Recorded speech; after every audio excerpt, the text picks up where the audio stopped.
Hi అందరికీ నమస్తే. ఈరోజు మన ఛానల్లో ఈజీ వేలో చేసుకునే మూతీచూర్ లడ్డుని రెసిపీని ఈ వీడియోలో మీతో షేర్ చేసుకోబోతున్నాను. ఈ లడ్డూని ఫస్ట్ టైం ట్రై చేసినా ఫెయిల్ అయ్యే ఛాన్స్ లేకుండా చాలా పర్ఫెక్ట్గా వస్తాయి. అలాగే మూతీచూర్ లడ్డు చేయాలంటే టైం పడుతుంది అనుకుంటారు, కానీ ఈ వేలో చేస్తే ఒక 10 to 15 నిమిషాల్లో లడ్డులు అన్నీ తయారైపోతాయి. అంత ఈజీ మెథడ్లో చూపిస్తున్నాను. రెసిపీని ఇంతకీ ఎలా చేయాలో ఇప్పుడు చూద్దాం రండి. ముందుగా ఒక బౌల్లోకి ఒక పావు కిలో వరకు శనగపిండిని తీసుకుంటున్నాను.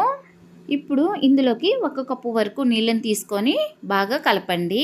ఇలా మనం కొంచెం నీళ్ళని తీసుకొని ముద్దలు లేకుండా అంతా కలిసేలాగా బాగా కలపండి. మనం తీసుకున్న పావు కేజీ పిండికి 1.5 కప్పు నీళ్ళను అయితే కరెక్ట్గా సరిపోతాయి. సో ఇలా కలిపిన పిండిని ఫ్రై చేసుకోవటానికి నెయ్యి తీసుకోవచ్చు. కాకపోతే మీరు నెయ్యి వద్దనుకుంటే మొత్తం ఆయిల్తోనైనా ఫ్రై చేసుకోవచ్చు. ఆయిల్ బాగా వేడైన తర్వాత ఒక గరిటెతో పిండి వేస్తున్నాను. చిన్న సైజులో చిన్న బజ్జీల్లాగా వేస్తున్నాను. చూడండి, ఇలా వేసిన తర్వాత చిన్న మంట మీద పెట్టి ఫ్రై చేసుకోవాలి. వీటిని మరీ క్రిస్పీగా ఫ్రై చేయొద్దు, అలా అని మరీ మెత్తగా ఫ్రై చేయొద్దండి.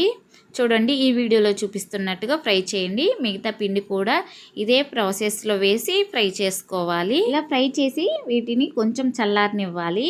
ఇవి కాస్త చల్లారిపోయాక వీటిని గ్రైండ్ చేసుకుందాము. ఎక్కువ గ్రైండ్ చేయకుండా మనకు ఈ చిన్నవిగా మూతీచూర్లు వచ్చే వరకు తిప్పుతూ గ్రైండ్ చేసుకోవాలి. చూడండి, ఇలా రావాలన్నమాట. చూడండి, గ్రైండ్ చేశాక చూపిస్తున్నాను. ఇలా పొడిగా బరకగా ఉండాలి. సో ఇలా గ్రైండ్ చేసిన దాన్ని ఒక ప్లేట్లోకి తీసుకొని పక్కన పెట్టేసుకుందాం. మరో పక్కన స్టవ్ ఆన్ చేసి కడాయిలోకి పావు కప్పు వరకు చక్కెరని తీసుకుంటున్నాను. ఇప్పుడు ఇందులోకి 1 గ్లాస్ వరకు నీళ్ళని తీసుకుంటున్నాను. చక్కెరని కరిగించాలి కాబట్టి ఒకసారి బాగా కలిపి చక్కెర అంతా పూర్తిగా కరిగిపోయేదాకా మరొక 2 నిమిషాల పాటు మరిగించుకోవాలి. ఇలాగా కరిగాలి అన్నమాట. మనకు ఇందులోకి పాకం అనేది రావాల్సిన అవసరం లేదు. కొంచెం ఈ పాకాన్ని తీసుకొని చూస్తే స్టిక్కీగా ఇలా అనిపించాలి. సో ఇప్పుడు ఇందులోకి గ్రైండ్ చేసి పెట్టుకున్న మూతీచూర్ మిక్సీని తీసుకొని అంతా కలిసే వరకు కలుపుకోవాలి. కలర్ఫుల్గా కనిపించడానికి ఇందులోకి కొంచెం చిటికెడు ఆరెంజ్ కలర్ వేస్తున్నాను, ఫుడ్ కలర్. ఇలా ఫుడ్ కలర్ వేస్తే కలర్ఫుల్గా అనిపిస్తుంది. మీకు సరిపోకపోతే ఇంకో చిటికెడు వేసి మొత్తం 2 నిమిషాల పాటు ఫ్రై చేయండి.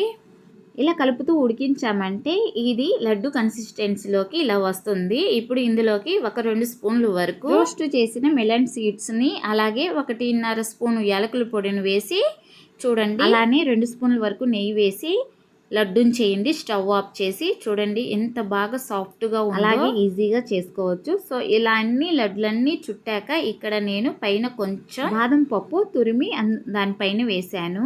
కొంతమంది ఈ లడ్ల పైన కొంచెం సిల్వర్ పేపర్ని తీసుకొని అతికిస్తారు.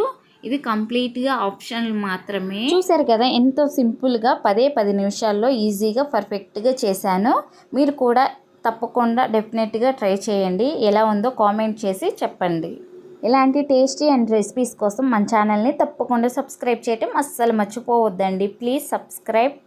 అలాగే మీ ఫ్రెండ్స్ అండ్ ఫ్యామిలీ మెంబర్స్కి షేర్ చేయండి.